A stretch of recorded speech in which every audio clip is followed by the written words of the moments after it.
Selamat datang, di depan saya ada Poco F8 Pro yang baru dan saya akan membahas unboxing-nya. Saya juga akan melihat sekilas spesifikasi perangkat ini dan memberikan pendapat umum saya tentang perangkat ini serta seberapa bagus harganya.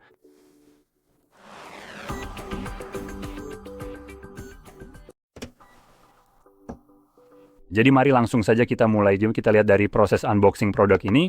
Dan ini dia. Nah, ini dia. Saya ingin menunjukkan sesuatu yang cukup lucu. Jadi suaranya ini memang dari Bose. Saya yakin kualitas suaranya tidak terlalu bagus. Ada sesuatu yang membuat saya merasa kelihatannya performanya tidak akan terlalu baik. Nah, ini dia. Jadi mari kita buka saja. Dan di sini kita dapat ada kabel kamera yang terlalu terang. Izinkan saya perbaiki sebentar dulu untuk kalian. Nah, sekarang sedikit lebih baik. Ambil. Casing pelindungnya punya finishing matte. Kayaknya sangat menyukai itu. Dan kita juga dapat bonus stiker di dalam paketnya. Untuk efisiensi daya, 62 jam daya tahan baterai, hampir 63, itu lumayan. Oke, selanjutnya kita dapatkan ponselnya sendiri.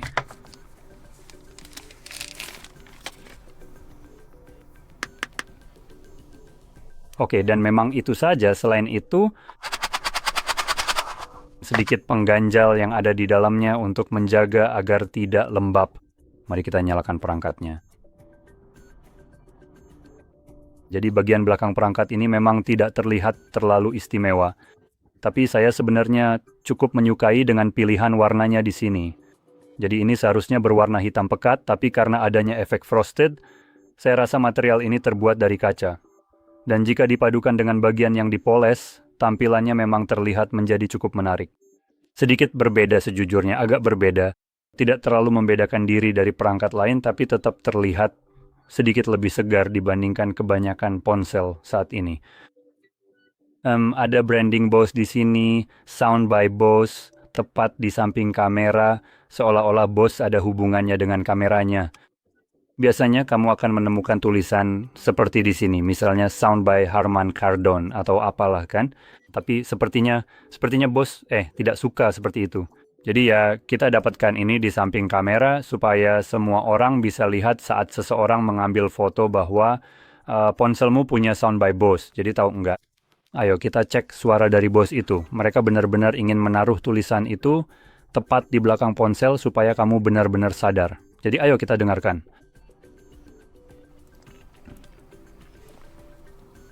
Sebentar dulu, itu Wi-Fi ya? Ternyata bukan. Oke, mari kita coba selesaikan masalah ini sekarang juga. Oh, nah, itu dia. Wi-Fi-nya sudah mulai tersedia kembali. Jadi, saya akan terhubung dengannya dengan cepat. Umpan balik haptik cukup nyaman saat mengetik. Jadi, jika Anda ingin menunjukkan hal itu, selanjutnya.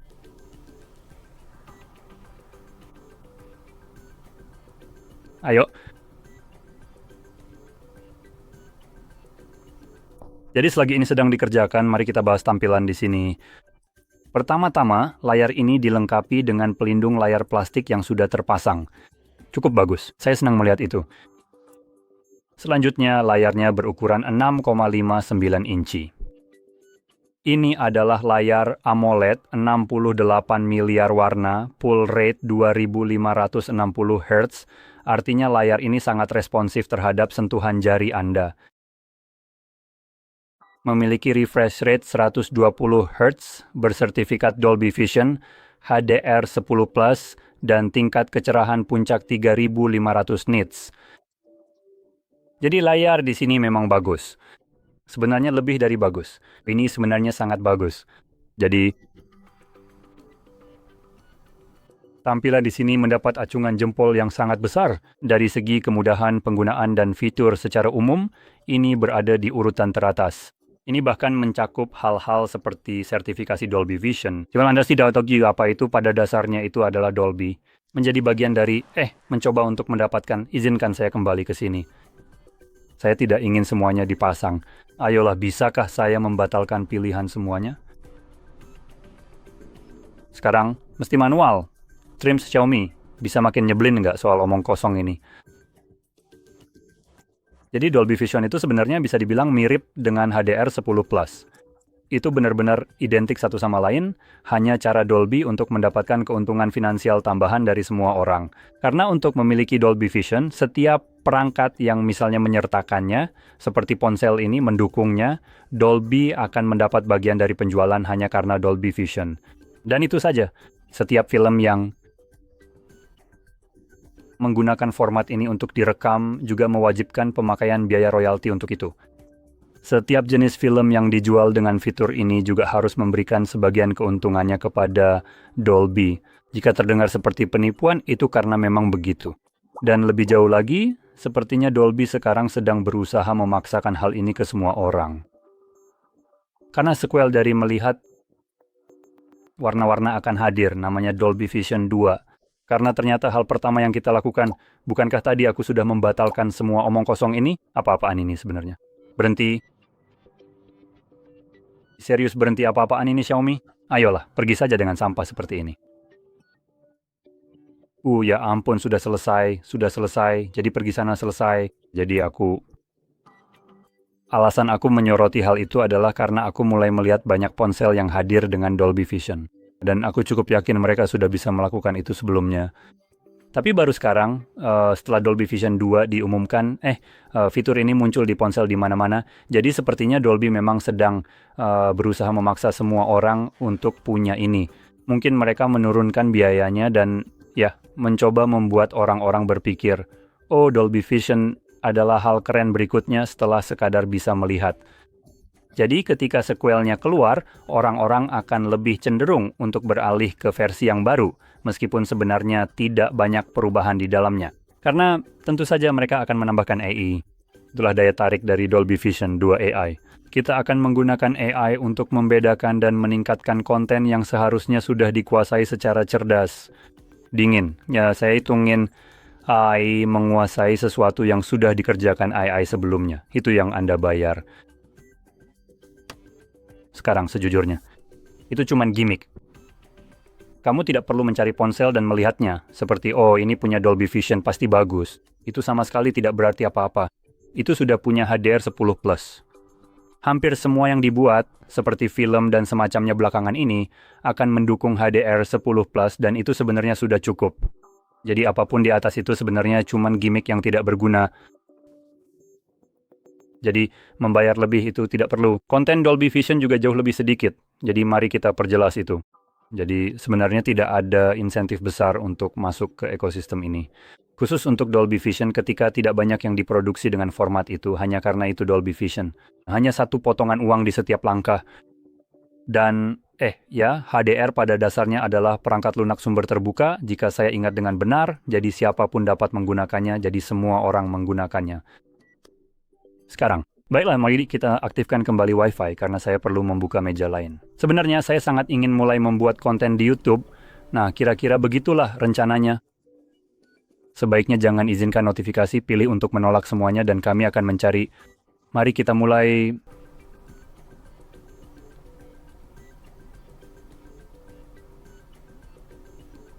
Oh, ternyata itu iklan. Oke. Saya agak bingung mengapa minuman soda berukuran kecil saya muncul di sini ketika saya mencari Crab Rave, tetapi rupanya itu hanyalah sebuah iklan. Sejujurnya aku agak lupa kalau itu ada karena aplikasi Revenge yang sedang aku gunakan sekarang memang tidak menampilkan iklan sama sekali. Terima kasih banyak ya. Berbicara tentang masalah iklan. Satu lagi. Pengalaman yang luar biasa.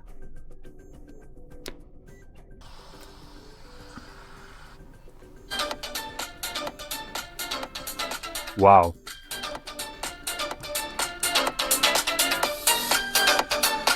Tunggu, aku ingin. Ayo, mari kita buka ponsel saya. Ini adalah ponsel yang lebih kecil. Mari kita lihat bagaimana performanya. Sepertinya saya akan membuka YouTube saja. Ayo kita berangkat. Raih berani. Lewati saja sampah ini.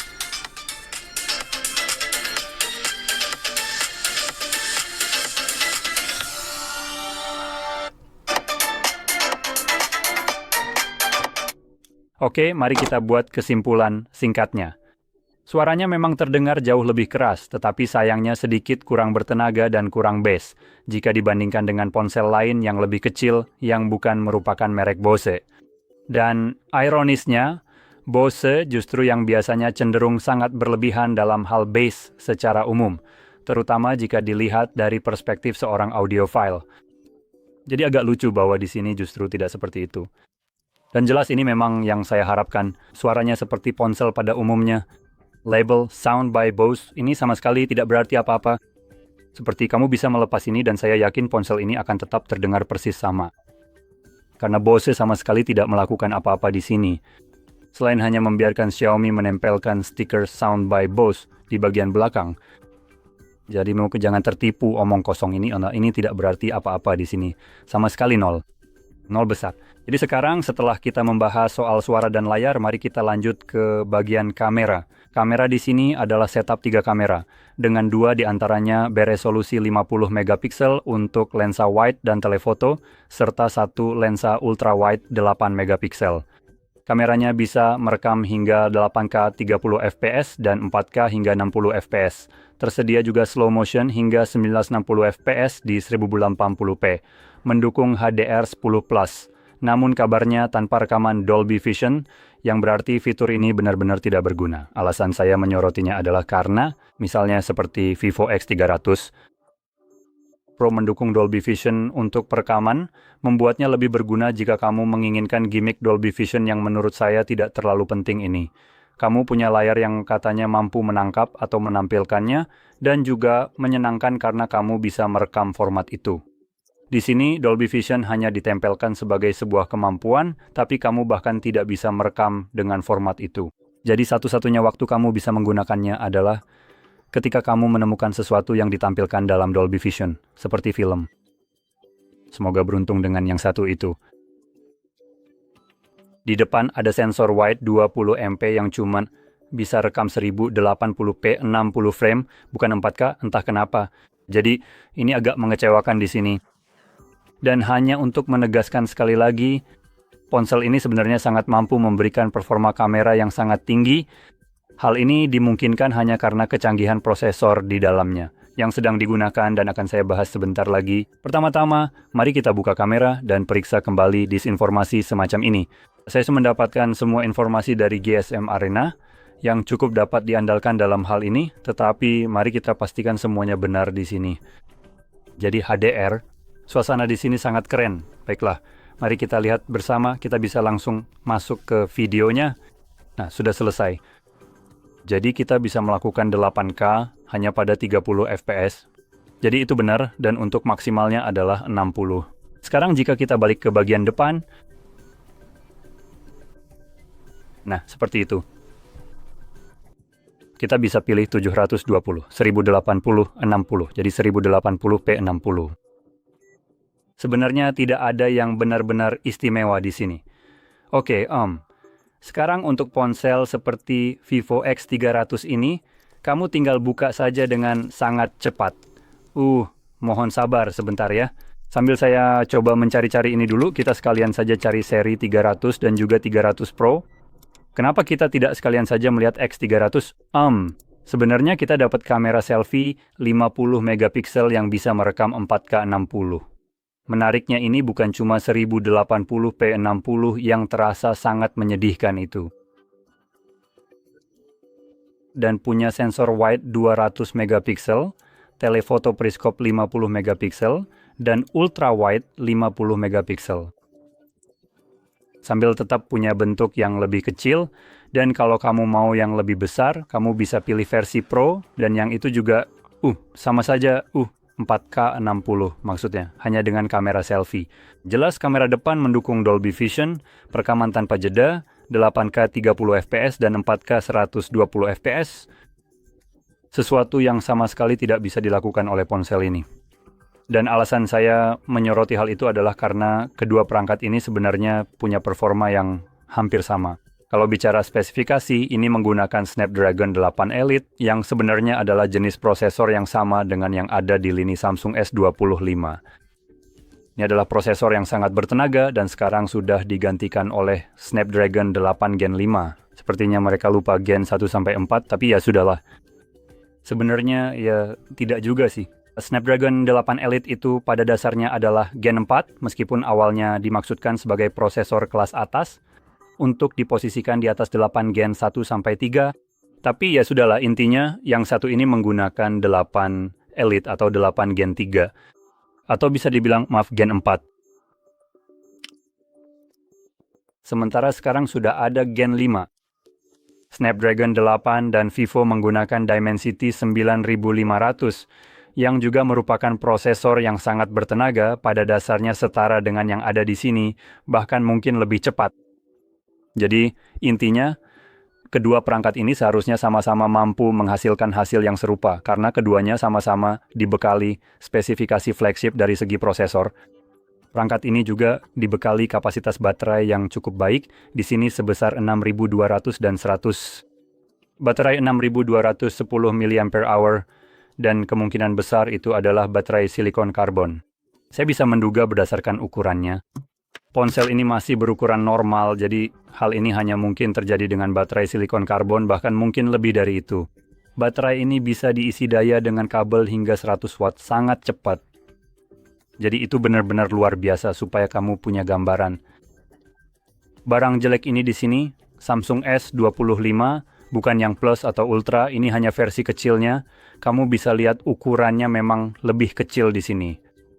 Sampah ini hanya bisa diisi daya 24 watt. Karena kamu tahu Samsung agak takut kalau ponsel mereka bakal meledak. Dan hey, kalau kamu belum bisa cari cara buat ngecas ponsel di tahun 2025 lebih dari 24 watt tanpa meledak, mungkin kamu sebaiknya nggak usah jual perangkat yang pakai baterai titik. Entah kenapa, Samsung sepertinya punya masalah ini, di mana setiap perangkat yang mereka produksi yang pakai baterai selalu saja meledak. Samsung Ring katanya baterainya mulai mengembang. Galaxy Buds ya, itu meledak di telinga seseorang dan bikin dia tuli, tapi ya Samsung malah nawarin untuk kasih diskon buat beli yang baru. Iya, saya juga pengen dilobotomi sama earbud sendiri dan harus bayar lagi ke kamu setelah kehilangan pendengaran. Dan ngomong-ngomong, gimana caranya saya dengerin musik sialan setelah saya kehilangan pendengaran, Samsung? Pokoknya, dan jangan lupa soal Lini Note. Jadi di sini, perangkat ini jelas nggak punya risiko meledak yang sama, karena ternyata semua orang lain sudah tahu cara mengisi daya perangkat mereka tanpa bikin meledak. Jadi itu bagus. Dan juga punya baterai lebih besar dan pengisian daya lebih cepat, jadi itu benar-benar luar biasa. Dan kita punya Snapdragon 8 Elite dan penyimpanan 256 GB serta RAM 12 GB, dengan tipe penyimpanan UFS 4,1, tapi kamu juga bisa memilih kapasitas lebih tinggi hingga setengah terabyte dengan jumlah RAM yang sama. Jadi opsinya nggak terlalu banyak. Dan sayangnya tidak ada penyimpanan yang bisa diperluas, jadi kita hanya punya dukungan dual SIM di sini, seperti yang bisa kamu lihat, dan tidak lebih dari itu. Ditutupi dengan segel karet kecil untuk perlindungan terhadap air. Kalau butuh lebih dari 256 GB, kamu harus bayar lebih untuk versi 512 GB atau lebih tinggi. Sayang sekali, sepertinya begitu. Jadi, untuk saat ini semua spesifikasinya sudah kita bahas. Saya rasa saya benar-benar harus mengatakan bahwa perangkat ponsel yang satu ini memang benar-benar sangat bagus. Mengingat ini adalah Poco. Poco secara teknis adalah sebuah lini seri anggaran khusus dari Xiaomi. Ini tidak terasa seperti ponsel kelas bawah. Ini sebenarnya terasa seperti ponsel flagship premium. Hampir-hampir karena memang masih ada beberapa bagian yang dikurangi, seperti tidak adanya fitur pengisian daya nirkabel. Kameranya juga berada satu tingkat di bawah perangkat lain seperti yang sudah saya sampaikan. Vivo X300, ponsel tersebut benar-benar luar biasa.